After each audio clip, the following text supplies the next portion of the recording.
2025 IPL আসরে ভারতীয় 10 player কার কত দাম ও কে কোন দলে খেলতে আসে সবকিছু থাকছে আজকের এই ভিডিওতে। তাই ভাই, ভিডিওটা শুরু করার আগে সবার কাছে একটাই রিকোয়েস্ট, ভিডিওতে নতুন হলে অবশ্যই চ্যানেলটি সাবস্ক্রাইব করে আমাদের সাথেই থাকবেন। তো চলুন শুরু করা যাক।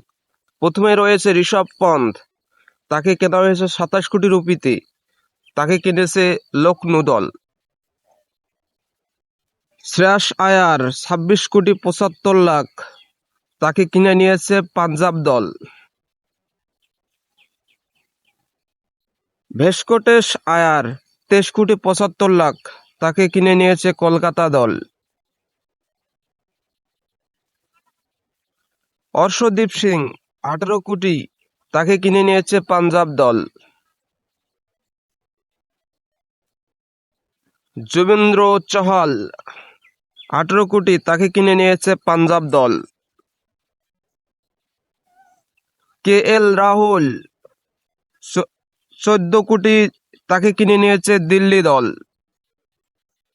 মোহাম্মদ সিরাজ 12 কোটি 25 লাখ, তাকে কিনে নিয়েছে গুজরাট দল। ঈশান কিষান 11 কোটি 25 লাখ, তাকে কিনে নিয়েছে হায়দ্রাবাদ দল। মোহাম্মদ শামি 10 কোটি, তাকে কিনে নিয়েছে হায়দ্রাবাদ দল।